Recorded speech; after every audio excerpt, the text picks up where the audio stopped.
Hey everyone, welcome back to Second Look. Today we're reviewing Rome Pathway to Power, and oh man, has this been a long time. What was that? Pushing up roses? You cannot review this tripe you call a video game. It lacks sophistication and raw artistic elements. You will review Return of the Phantom for your next review. That's interesting. It's probably nothing, I'm just gonna ignore it. Anyway, where was I? I guess Rome Pathway to Power. Do not ignore this note. It is dire that you review Return of the Phantom. Otherwise, or else.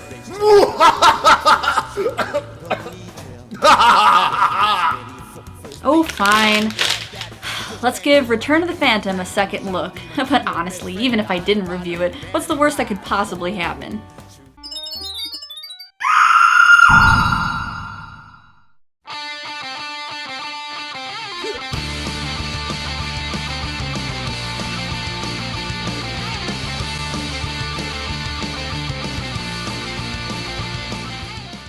Return of the Phantom is one of the adventure games created by Microprose, the company founded by Sid Meier of Civilization fame. The company wanted to broaden their horizons, so they created 3 adventure games in the early 1990s. Preceding Return of the Phantom was the ever-absurd Rex Nebular, and followed by the more critically acclaimed Dragonsphere. Though all 3 games were received well, Microprose did not continue to develop graphical adventures. Return of the Phantom is loosely based on, as you may have guessed, the Phantom of the Opera novel, though you don't really need to know much about the lore to play this game. In fact, I played it with minimal Phantom of the Opera knowledge. While researching the game, I found out that it was written by Raymond Benson, who later went on to write a few James Bond novels and the cult classic game Darkseid 2. This game is not going to be everybody's cup of tea. In fact, it's looked at more of a novelty that hasn't aged too well more than anything else. But just go with me on this. I find this game completely charming, and I'm going to tell you exactly why I do, while pointing out some of the game's flaws. Alright, Return of the Phantom, what makes you so entertaining? Well, first off, the game tech is great. Seriously, the animations are fluid and the backgrounds are gorgeous. Second, the music is very pleasant and really does add a lot to the gameplay experience. Since there's such a variety of music throughout the game, you don't find yourself raging about redundancy. And third, the voice acting is awful. Some people may take this as a negative, but let's work with it. Honestly, the voice acting is more comical than annoying, making it one of the most riffable games in existence. If you can just pretend that all the characters have speech impediments, then it won't ruin your suspension of disbelief. We start our story in the Paris Opera House, modern day, where Don Juan Triumphant is playing, a play written by the notorious opera ghost in the 1880s. And of course, nobody suspects that Eric, the opera ghost, could possibly be in the audience. Probably because it's 110 years later and he's probably dead. That would be my guess. Anyway, the visuals are very pretty here. The backgrounds and details are very impressive. Oh wow, that's an ugly chandelier. Maybe an intern worked on that. Meanwhile, in the caverns from Ghostbusters 2, a phantom-like figure is none too pleased about the production, and much like Phantom of the Opera, cuts the cable to the giant chandelier, killing the people below. Or at least killing this one woman here. You play as Detective Clark Gable, hired to investigate these chandelier killings. Ah, Monsieur Montand, there you are. Oh, sorry. Not Clark Gable, Raoul Montand. My bad. Right away, you'll notice that even just walking around looks insanely impressive. Raoul might not be in a hurry to get anywhere, but no matter, that walking animation is solid, as well as other character animations throughout the game. And that parallax scrolling, oh baby, that is some sexy, sexy tech.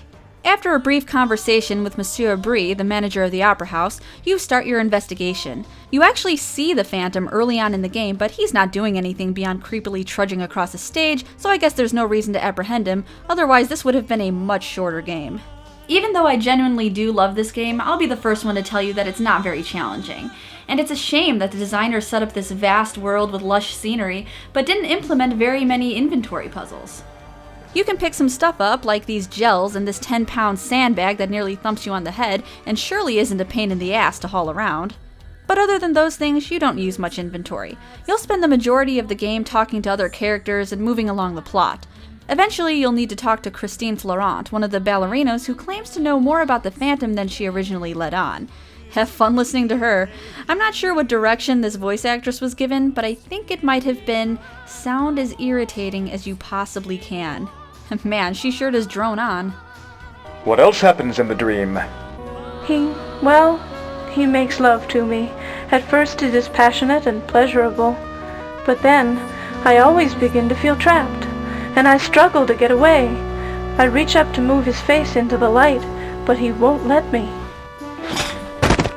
You soon find out that there is a shady person sneaking around the opera house and is either the ghost of the original Phantom or some random psycho. While searching for clues, you find this note. My dear Raoul, it is time that we settle our differences. 100 years is a long time to hold a grudge, and the weight of it has become unbearable.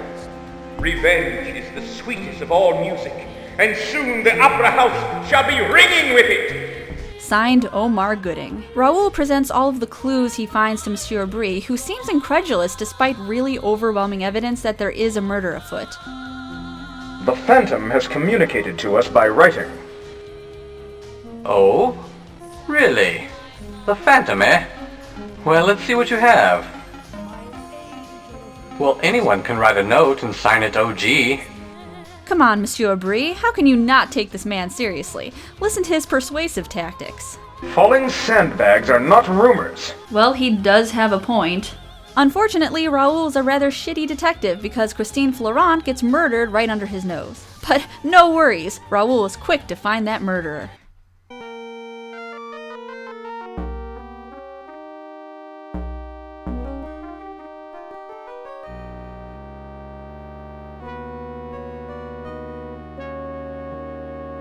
Well, thanks to Raoul's leisurely stroll down the stairs, the murderer is probably in a cab and 6 blocks away from the opera house by now.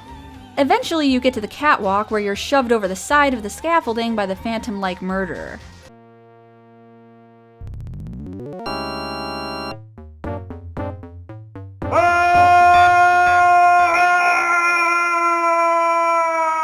Jesus, were we 2,000 feet off the ground? How high was that scaffolding? When you come to, you realize that you're no longer in present day, but in the 1880s, the original time the opera ghost was rumored to exist. Oh, and look, Christine is there. Oh joy. Raoul, wake up. Are you all right? Except she isn't Christine Florent, she is Christine Day, the famous ballerina and opera singer. If you're a Phantom fan, you're likely going to be annoyed by the pronunciation of Daye to Day, even though they clearly leave the accent mark in her name.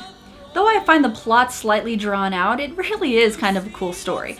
The second part of the game focuses more on the original Phantom of the Opera story, but again, very loosely. Raoul is mistaken for the Vicomte de Chêne, Christine's childhood friend and current lover. I'd rather not give too much more away, to be honest, because as much as I rag on this game, I do it out of love. I'll touch on a few more things, though.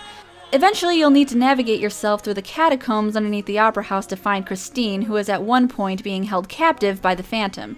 The game took some harsh criticism for the confusing catacomb maze, and for good reason. No hints to help you along, so just cheat. Seriously, you're not going to miss out on anything by using a walkthrough to get through the maze. Eventually, you find Christine towards the end of the game, and I suddenly feel like we're in Darkseed. You're supposed to save Christine, but I'm not sure I really want to, because I know she's just going to try to talk to me again. Where is the Phantom now?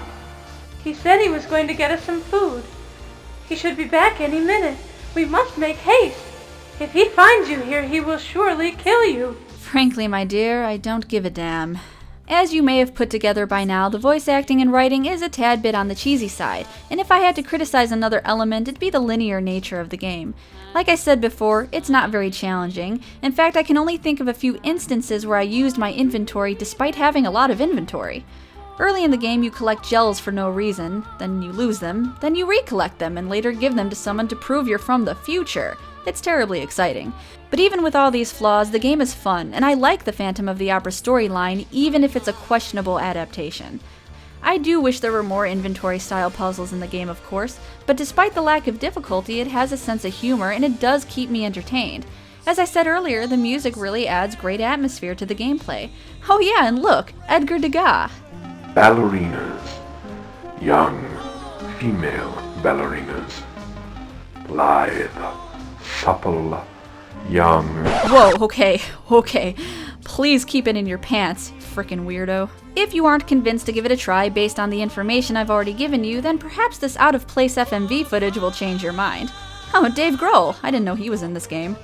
This is definitely a game you need to go into knowing its shortcomings. It was actually received fairly well when it came out in 1993, but these days it's considered a cult classic. Not everyone is going to be impressed, but I urge people to give this a second look, if only to get a few chuckles from the corny voice acting, or just because you simply enjoy visually stimulating graphics. Return of the Phantom by Microprose, definitely worth a second look.